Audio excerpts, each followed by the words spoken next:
भगवान की जय। ओम मंगलम भगवान विष्णु मंगलम गरुड़ध्वज मंगलम पुंडरीकाक्ष मंगलायतनो हरि।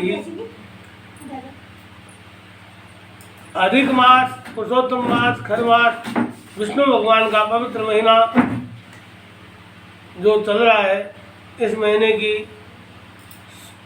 कृष्ण पक्ष की एकादशी की हम कथा सुनेंगे।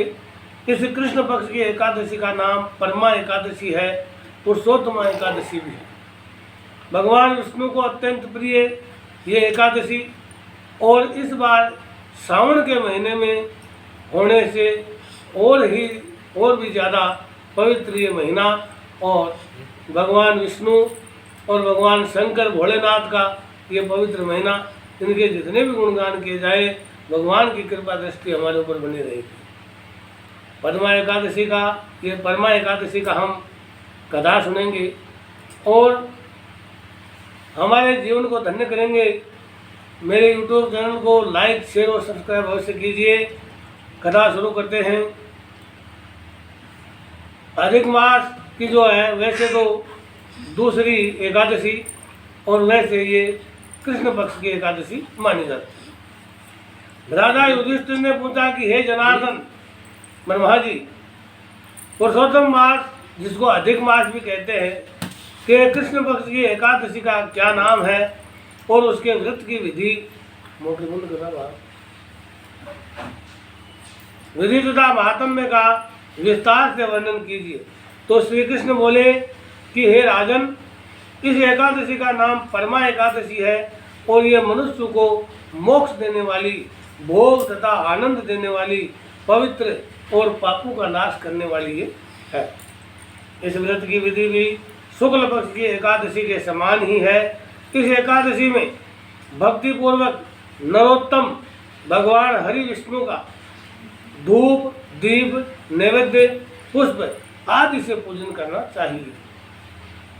ऐसे संबंध में एक पौराणिक कथा जो काम्पिल्य नामक नगर में मैंने ऋषियों से सुनी थी, वैसी तुमसे कहता हूँ। कथा इस प्रकार है। काम्पिल्य नामक नगर में सुमेधा नाम का एक अत्यंत धर्मात्मा ब्राह्मण रहता था। उसके पवित्रा नामक स्त्री अत्यंत पतिव्रता और धर्मपरायण थी, परंतु वह किसी पूर्व जन्म के कर्मों के कारण अत्यंत दरिद्र थे, गरीब थे। उन्हें मनुष्य से भिक्षा मांगने पर भी भिक्षा नहीं मिलती थी। इस कारण भली प्रकार भोजन, वस्त्र और रहने को उचित स्थान तक भी नहीं मिलता था। कई दिन तक वे भूख से और प्यास से रह जाते थे, भूखे प्यासे ही रह जाते थे। परंतु उसकी पतिव्रता स्त्री एवं उसके पति दोनों स्वयं भूखे रहते, लेकिन वो स्त्री जो है स्वयं भूखी रह करके अतिथि सत्कार अवश्य करती थी। जो भी कोई अतिथि आते उनका सत्कार अवश्य करती। वह अपने पति से कभी किसी वस्तु की याचना नहीं करती थी। इस प्रकार अपनी स्त्री के दुर्बल शरीर एवं घर में अन्न का अभाव देख करके सुमेधा एक दिन अपनी स्त्री से कहने लगा कि हे प्रिय, यदि मैं किसी श्रेष्ठ मनुष्य से धन मांगता हूँ तो मुझको कोई कुछ देता नहीं है। मैं क्या करूँ, कहाँ जाऊँ? धन के बिना घर के कार्य सिद्ध नहीं होते, अतः मुझको परदेश जाने की आज्ञा दो। पति के दुखपूर्ण वचन सुनकर के वह सुंदर नेत्रों वाली स्त्री पवित्रा नेत्रों से आंसू भरकर तथा दोनों हाथ जोड़कर बड़े विनीत भाव से अपने पति से आज्ञा मांगकर कहने लगी कि हे स्वामी, संसार में मनुष्य को जो कुछ मिलता है वह पूर्व जन्म का दिया हुआ मिलता है। बिना दिए चाहे स्वर्ण के सुमेरु पर्वत पर चला जाए, वहाँ भी कुछ नहीं मिलेगा। चाहे सोने के पर्वत पर चले जाओ, लेकिन फिर भी वो सोना नहीं मिलेगा। और अपने पूर्व जन्मों में मनुष्य विद्या, धन या भूमि जो कुछ भी दान देता है, वही इस जन्म में पृथ्वी पर उसको मिलता है। ब्रह्मा ने जो कुछ भाग्य में लिखा है वह किसी जगह भी मिल सकता है। मैं आपके बिना क्षण मात्र भी नहीं रह सकूंगी। पति के बिना संसार में स्त्री का माता पिता, भाई बंधु, सास ससुर और दूसरे कुटुंबीजन कोई भी आदर सत्कार नहीं करता है। सब पतिहीन तथा भाग्यहीन कहकर निंदा करेंगे। अतः इस जगह रहकर जो भी मिले उसी में सुख मानिए। अपनी स्त्री के ऐसे वचन सुनकर के वह ब्राह्मण परदेश नहीं गया। एक समय मुनियों में श्रेष्ठ कौंडिल्य मुनि भाग्यवश वहाँ पर आ गए। उनको देख करके सुमेधा अत्यंत प्रसन्न हुआ और अपनी स्त्री सहित शीघ्रता से और बड़ी नम्रता के साथ में बारंबार उनको प्रणाम किया, नमस्कार किया और कहने लगा, हमारे बड़े भाग्य जो आपके दर्शन हुए। ऐसा कहकर सुंदर आसन देकर के मुनि की पूजा की तथा श्रद्धा के साथ में मुनि को भोजन करवाया। उस श्रेष्ठ पतिव्रता स्त्री ने मुनि से पूछा, महाराज, दरिद्रता का नाश कैसे होता है? बिना दान किए हुए भी धन, विद्या, स्त्री और अन्य दूसरे पदार्थ कैसे प्राप्त हो सकते हैं? हे महामुनि, कृपा करके कोई ऐसा उपाय, व्रत, तीर्थ या तप हमें बतलाइए जिससे हमारा ये दुख दारिद्र्य दूर हो सके। ऐसे वचन सुन करके मुनि कहने लगे कि हे सुशीले, पुरुषोत्तम मास, जिसको मण मास भी कहते हैं, खर मास भी कहते हैं, अधिक मास भी कहते हैं, पुरुषोत्तम मास के शुक्ल पक्ष की अर्थात जो कृष्ण पक्ष में आए द्वितीय एकादशी परमा नाम एकादशी है, जो एकादशी है उसके व्रत से समस्त पाप, दुख और दरिद्रता आदि नष्ट हो जाते हैं। इसे विष्णु भगवान की भक्ति देने वाली एकादशी का श्रद्धा पूर्वक व्रत करो और उसके करने से मनुष्य धन धान्य से संपन्न हो जाते हैं। विधि पूर्वक व्रत और रात्रि को भजन, गायन, गीत, नृत्य आदि करके जागरण करना चाहिए। इस व्रत को सबसे पहले कुबेर जी ने किया था। तब श्री भोलेनाथ शिव जी ने प्रसन्न होकर के उनको धन का स्वामी बना दिया। फिर राजा हरिश्चंद्र ने किया तो अपना खोया हुआ सारा राज्य प्राप्त किया, ऐश्वर्य तथा स्त्री पुत्र सबको पुनः प्राप्त किया। अतः तुम भी इस व्रत को करो। तो श्री कृष्ण भगवान बोले कि हे पांडव, इतना कहकर अति प्रसन्नता के साथ कौंडिल्य ऋषि ने व्रत की सभी प्रकार से विधि बताई, उनको समझाई। फिर उनसे पंचरात्रि का शुभ कारक व्रत का महात्म्य और अनुष्ठान का भी वर्णन किया, जिसके अनुष्ठान मात्र से भोग और मोक्ष दोनों प्राप्त हो जाते हैं।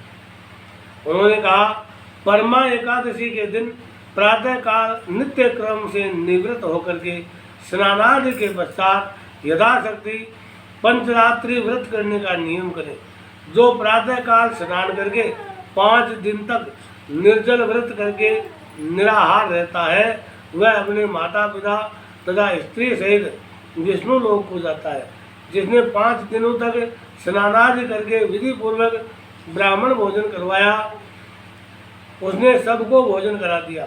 जो मनुष्य इस व्रत में स्नान करके 5 दिन तक तिल और घी से भरकर पात्र का दान करते हैं, वे समस्त सुखों को भोग करके स्वर्ग लोक का आनंद प्राप्त करते हैं। कौंडिल्य ऋषि कहने लगे कि हे पद्मिनी, हे पवित्रा, तुम भी अपने पति सहित इस व्रत को करो। इस व्रत के करने से अन्न और धन से युक्त होकर के तुम दोनों अंत में स्वर्ग को जाओगे। उस ब्राह्मणी ने कौंडिल्य ऋषि द्वारा बताई हुई विधि के अनुसार 5 दिन तक परमा एकादशी का व्रत किया तथा 5 रात्रि के समाप्त होने पर भजन, कीर्तन तथा पूजन, रात्रि जागरण भी किया। व्रत के पूर्ण होते ही उस स्त्री ने एक राजकुमार को वहां आते हुए देखा। राजकुमार ने ब्रह्मा जी की प्रेरणा से सब सुंदर वस्तुओं सहित नवीन नया घर देकर के उसमें उन दोनों का निवास करवाया।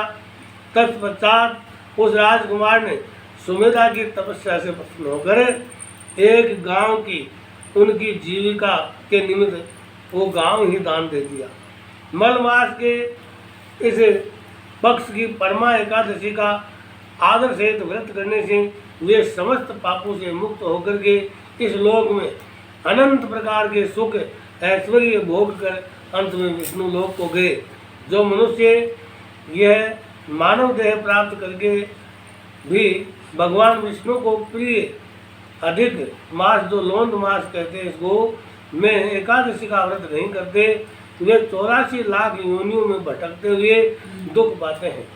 मनुष्य देह अत्यंत दुर्लभ है, बड़े पुण्य प्रताप से मिलती है। भगवान श्री कृष्ण बोले कि जो कोई मनुष्य मल मास की शुक्ल पक्ष की, यानी ये जो कृष्ण पक्ष है, इसकी एकादशी परमा एकादशी को विधि पूर्वक और श्रद्धा से पंचरात्रि व्रत और परमा एकादशी का व्रत करेगा, वह इंद्र के समान समस्त ऐश्वर्य भोग करके अंत में तीनों लोकों में वंदित होकर के विष्णु लोक को प्राप्त होगा।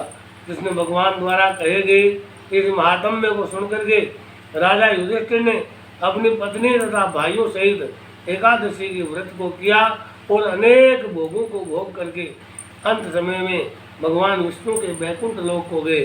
बोलो विष्णु भगवान की जय।